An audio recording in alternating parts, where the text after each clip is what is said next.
So guys, আবার হার রোনাল্ডোর, সেই একই টিমের বিরুদ্ধে। আল হিলাল, মিত্রোভিচ দুটো তিনটে গোল একসাথে করে দিল হঠাৎ কোথা থেকে এসে। ফার্স্ট হাফে আল নাসের 1-0 গোলে এগিয়ে যাচ্ছিল। সেকেন্ড হাফে এমনভাবে ডিফেন্স খেলছে, রোনাল্ডো এতটাই নার্ভাস হয়ে গিয়েছে যে ওর বডি ল্যাঙ্গুয়েজ দেখে বোঝা যাচ্ছিল, মানে এত বাজে ডিফেন্স। গোলকি তো বল সামনে এগিয়ে দিয়েই একটা গোল নিল। তারপরে ডিফেন্সরা হেড করতে পারছিল না, বলটাকে ক্লিয়ার করতে পারছিল না বক্সের মধ্যে থেকে, মানে ছোট বক্সের ভিতর থেকে তিনটে গোল পর পর এলো। তারপরে আর এগেমেগে খেলা দেখলাম না। বাট একই টিমকে টানা 2 বছর ধরে হারাতে পারছে না। শুধুমাত্র একবার কিংস কাপে জিতেছিল, তারপরে কিন্তু আর কোনোবারই আল হিলালকে হারাতে পারেনি। মিত্রোভিচ, তারপরে ম্যালকম, এদের যে পরপর অ্যাটাক, আল নাসেরের ডিফেন্স কোনোভাবেই রুখতে পারছিল না।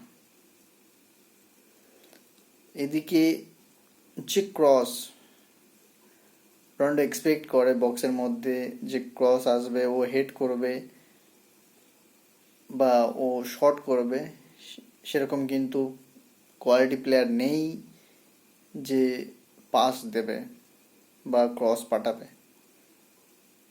যেরকম ছিল Modric, Ozil, Di Maria, Marcelo, Carvajal, এদের মতো তো এরা প্লেয়ার নয়। সো রোনাল্ডো মেবি ভীষণ, এটাই তো ওর শেষ সিজন, আর এরকমভাবেই হয়তো শেষ হবে। তবে ওকে হারতে দেখলে আমাদের নিজেদের খারাপ লাগে যে কতটাই ও চেষ্টা করে, কিন্তু যাই হোক, আর কত ভালো খেলবে, আর কত করবে, যার 900-র কাছাকাছি গোল হয়ে গিয়েছে অলরেডি।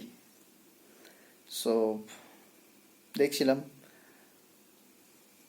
হেরে গেল ফাইনালে আজকের সুপার কাপে। এরপরে সিজন শুরু হবে, সৌদি লিগ যে শুরু হবে আর কি। দেখা যাক তাতে কীরকম পারফরমেন্স করে। এটাই হয়তো তার শেষ সিজন, দেখা যাক। আর ওদিকে ইন্টার মিয়ামির কী অবস্থা, মেসির কী অবস্থা? ওখানে তারা মনে হচ্ছে লিগে টপে আছে, তো ওটাও আমাদের একটু দেখতে হবে। দুজনেরই হয়তো এটা শেষ অবস্থা। মেবি মেসি হয়তো পরের ওয়ার্ল্ড কাপও খেলতে পারে, বাট রোনাল্ডোর এটা মনে হচ্ছে শেষ সিজন হবে। দেখা যাক।